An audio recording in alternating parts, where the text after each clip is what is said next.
Good morning and a warm welcome to your show, Sunny Mornings in San Diego. I'm your host, Melissa, and it's Tuesday, April 28th. You'll be interested to know.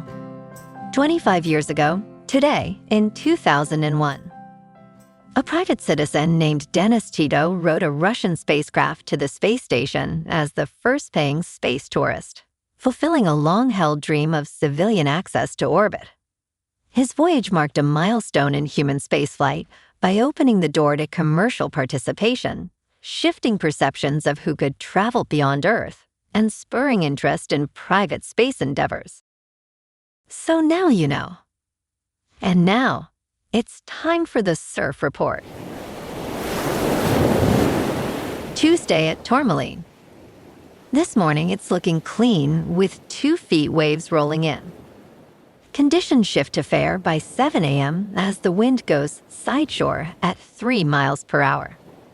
By 8 a.m., it turns choppy with onshore winds at 6 miles per hour.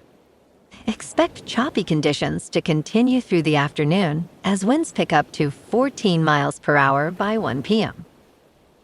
Best time to ride is at 6 a.m. with the 3-foot incoming high tide, when the west-northwest swell is 1 foot at 13 seconds, and the offshore wind is 2 miles per hour.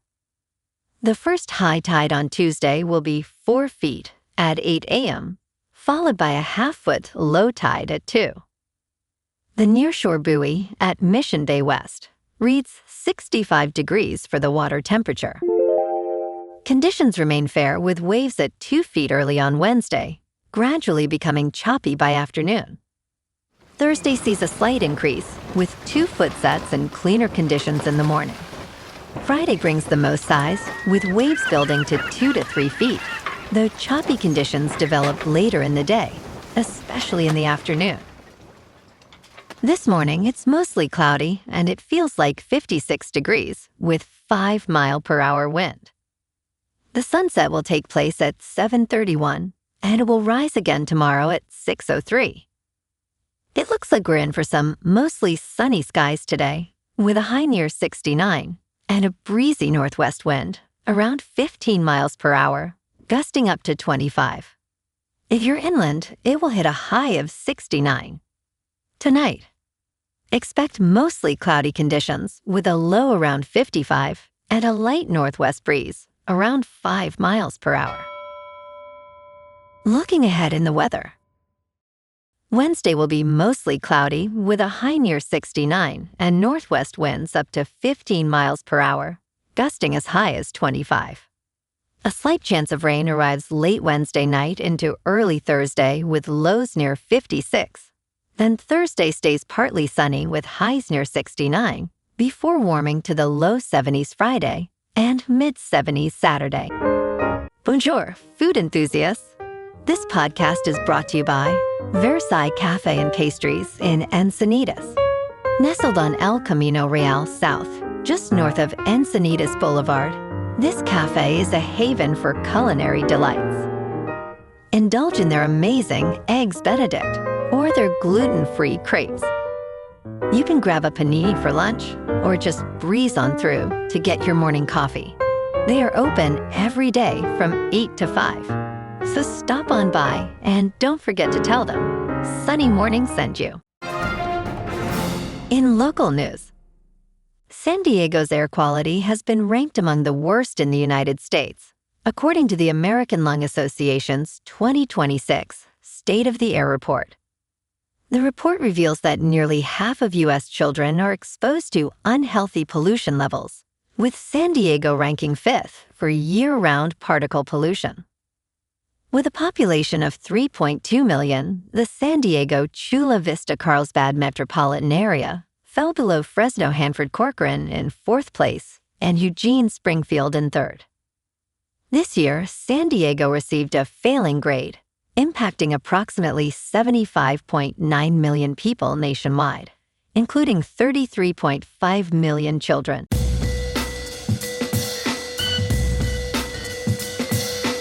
Now on to sports. Cooper Flagg has edged Con Newpel in a close NBA Rookie of the Year race. On April 27, 2026, the Dallas Mavericks celebrated their third Rookie of the Year award. Flag, the #1 pick in last year's draft, joins Jason Kidd and Luka Doncic as the only Mavericks to earn this honor. He averaged 21 points, 6.7 rebounds, 4.5 assists, 1.2 steals, and 0.9 blocks this season. Flag's historic performance included a record 51 points in a game against the Orlando Magic. "This is a truly great honor," Flag stated, expressing gratitude to the Mavericks organization for their support. In local sports, the Padres keep rolling. They beat the Cubs 9-7 last night at Petco Park behind Ty France, who went 2 for 3 with 4 runs batted in. Manny Machado added 3 hits, and Gavin Sheets went deep. Randy Vasquez picked up the win despite giving up 5 runs in 5 innings. The bullpen shut it down from there. San Diego is now 19-9 on the season with the best April winning percentage in franchise history. Tonight they look for another win with Walker Buehler on the mound against Edward Cabrera, first pitch at 6:40. Mason Miller's incredible scoreless streak ended at 34 2/3 innings yesterday, but the Padres' dominance this month speaks for itself. They're sitting atop the NL West and feeding off that perfect Petco energy. Meanwhile, the Chargers' off-season program just kicked off, and the big story is the health of 2 critical offensive linemen. Joe Alt and Rashawn Slater both reported to the facility this week and are tracking ahead of schedule in their recovery. Alt missed most of last year with foot and ankle issues, while Slater dealt with a patellar tendon tear in preseason. Getting those guys back healthy is huge for protecting Justin Herbert. The Bolts also brought in new offensive coordinator Mike McDaniel, who could unlock the best version of Herbert's game. In top news, MicroStrategy could surpass BlackRock's Bitcoin holdings within a week. A Bitcoin central bank could rival BlackRock in Bitcoin holdings. Founded in 1988, BlackRock is the world's largest asset manager with more than $14 trillion in assets under management as of 2025. It was among the first Wall Street giants to launch a spot exchange-traded fund linked to Bitcoin in January 2024 after the U.S. Securities and Exchange Commission greenlit it. A spot Bitcoin exchange-traded fund allows both institutional and retail investors to gain indirect Bitcoin exposure through a traditional avenue. In business news, when Brian Niccol took the helm as Starbucks chief executive officer in 2024, he promised that the floundering company would be going back to Starbucks. In a world defined by automation, he wanted to return the coffee giant to its cafe culture roots, but he urged patience. Last quarter, Starbucks' same-store sales were up 4% in North America, with overall transactions growing 3%. The company reported that members of its loyalty program were buying more, and casual customers were also returning.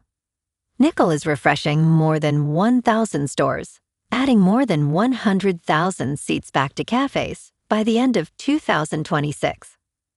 Starbucks is improving customer service by rebuilding its digital app and training baristas to bring the human touch back to their work. In crypto movement, Bitcoin is down 3% to about $77,000.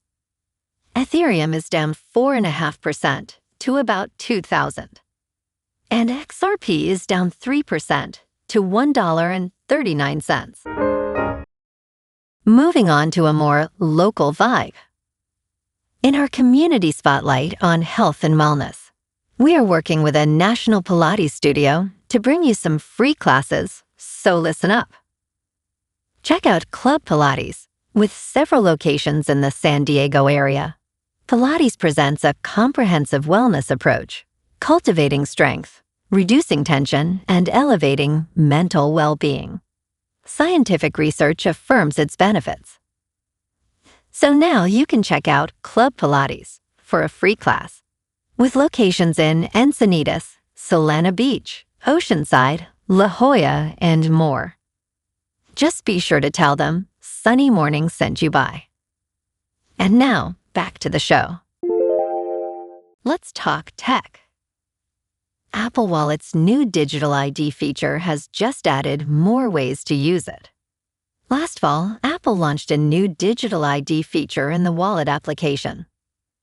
Now the feature can officially be used as an age verification method in several cases on iPhone. Digital ID was accepted at Transportation Security Administration security checkpoints in over 250 United States airports for domestic travel. Apple promised more uses in the future. Users will be able to present their digital ID at select businesses for identity and age verification in person, in applications and online. And in entertainment news, the $50 movie ticket has arrived. Theaters are raising prices for avid moviegoers, despite complaints from Hollywood studios. One of the best-selling points of a night out at the movies has long been how inexpensive it was for 2 hours of entertainment. That is not the case when it costs $50 a ticket. Regal Cinemas recently charged that amount for opening night seats to see December's Dune, Part 3. Eye-popping prices for in-demand movies on premium screens are becoming common. 17% of film tickets sold last year were for premium format theaters, compared to 13% in 2021. Welcome to the new box office reality. Well, alrighty folks, it's time for the quote of the day. And today, our quote comes from the American astronaut and physicist, Sally Ride. And she said, "The stars don't look bigger, but they do look brighter." And that's a wrap for this morning. You can check out our Instagram, YouTube, and TikTok for some captivating aerial videos with local news and the surf reports. Have an amazing day, my good friends. We'll see you tomorrow with another episode of Sunny Mornings in San Diego.